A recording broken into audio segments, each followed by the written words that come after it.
Bienvenue à cette formation axée sur le fonctionnement de la mise en contexte des patients de CrystalNet. À la fin de cette formation, vous serez en mesure de mettre en contexte un patient afin de consulter ces informations dans les différentes fonctions de CrystalNet. Dans cette formation, vous apprendrez à procéder à une mise en contexte patient dans une fonction de CrystalNet afin d'en consulter les informations. Identifier les sources d'alimentation possibles des listes et utiliser les différents filtres de la barre de mise en contexte. Dans CrystalNet, la méthode permettant d'accéder aux informations liées à un patient ou à un groupe de patients s'appelle la mise en contexte. La mise en contexte se fait à partir d'un outil nommé la barre de mise en contexte. Cet outil est obligatoire pour utiliser les modules et les fonctions de CrystalNet qui sont disponibles à partir du menu principal. La barre de mise en contexte affiche un menu prédéterminé selon les configurations des fonctions et des profils d'utilisateurs.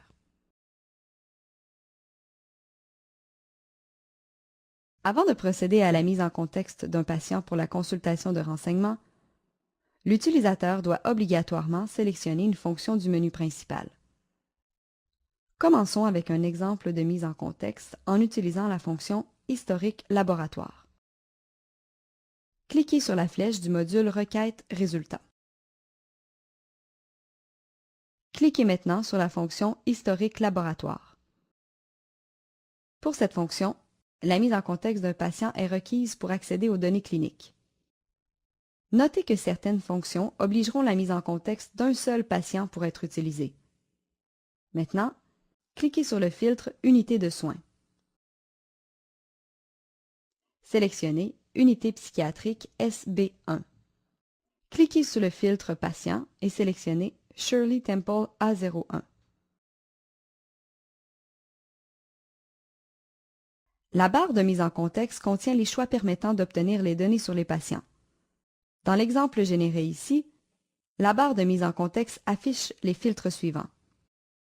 Le filtre Liste contient des listes de mise en contexte. Celles-ci varient principalement selon le profil de l'utilisateur et la fonction utilisée dans CrystalNet. Dans cet exemple, la liste Patients par US, soit la liste des patients par unité de soins, est sélectionnée par défaut. La structure de la barre de mise en contexte varie selon le choix dans le filtre Liste. Les autres filtres varient selon la liste sélectionnée.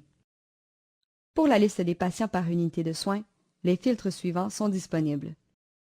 Le filtre Site, le filtre Unité de soins et le filtre Patient. Notez que les crochets situés au-dessus des filtres permettent de définir vos préférences de recherche par défaut. Une fois sauvegardées, ces préférences seront affichées par défaut lors de l'ouverture d'une fonction. Celles-ci seront maintenues lors des prochaines connexions de l'utilisateur à CrystalNet. Les listes de mise en contexte sont configurées pour répondre aux besoins des profils utilisateurs dans les fonctions. Les médecins, par exemple, n'auront pas accès aux mêmes listes de mise en contexte que les infirmières. Cette configuration permet d'optimiser la navigation de l'utilisateur. Afin d'assurer la confidentialité des renseignements des patients, les choix présentés dans les autres filtres sont liés au droit d'accès de l'utilisateur. L'établissement peut donc limiter les sites, les unités de soins, les spécialités et les ressources accessibles à l'utilisateur. Lors de la navigation dans les différentes fonctions, le patient en contexte est conservé. Par contre, lorsque vous choisissez une nouvelle fonction, il est possible que la liste sélectionnée précédemment ne soit pas disponible. Dans ce cas, vous devrez effectuer une nouvelle mise en contexte. Voici un exemple de navigation entre la fonction Historique laboratoire et la fonction Navigateur du module DPE. Comme vous pouvez le constater, la mise en contexte est préservée. Il existe 3 types de listes de mise en contexte. Les listes de type patient, les listes de type intervenant et les listes de type structure hospitalière. Dans le cadre de cette formation, nous allons seulement nous attarder à la liste de type patient. Le dernier filtre de la barre de mise en contexte peut vous aider à identifier le type de liste, soit patient, intervenant ou structure hospitalière. S'il s'agit d'une liste de type patient, le dernier filtre permettra de sélectionner un patient. S'il s'agit d'une liste de type intervenant, le dernier filtre permettra de sélectionner un intervenant. S'il s'agit d'une liste de type structure hospitalière, alors le dernier filtre vous permettra de sélectionner un élément de structure hospitalière, comme un site, une unité de soins ou une clinique. Cliquez maintenant sur l'image des listes pour obtenir de l'information supplémentaire en lien avec un type de liste.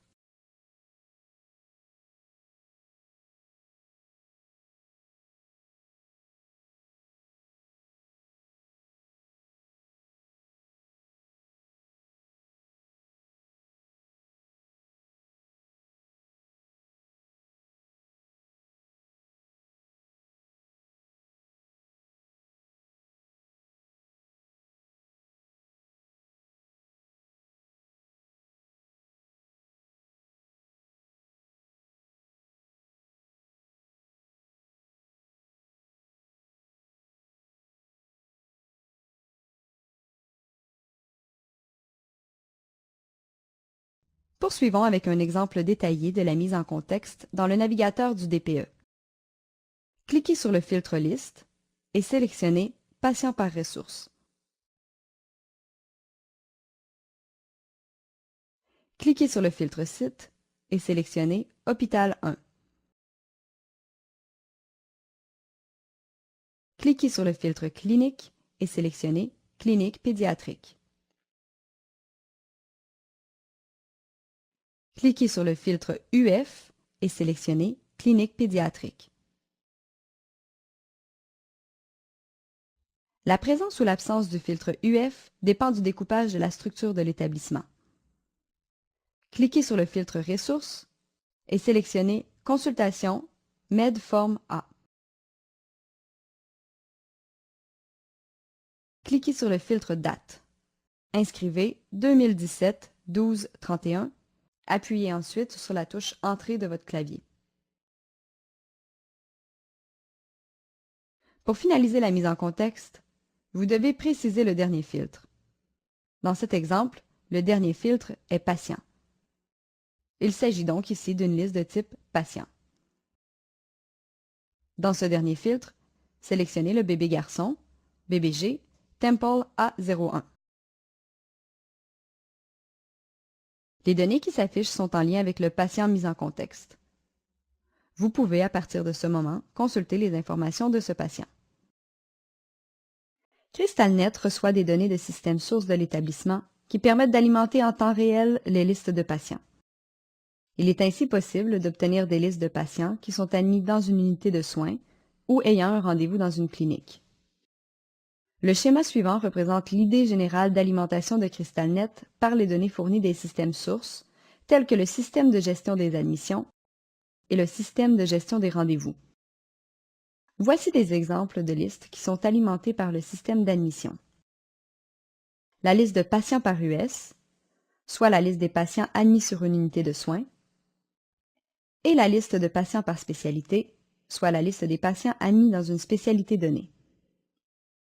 Voici maintenant des exemples de listes qui sont alimentées par le système de rendez-vous.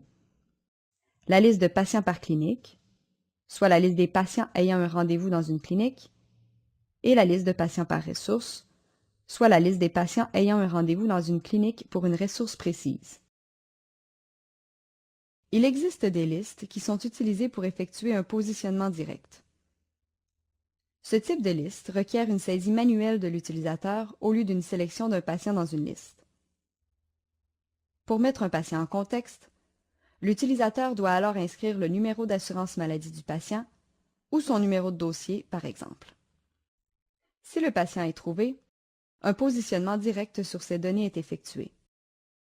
Ces listes permettent ainsi aux intervenants un accès direct à l'information d'un patient.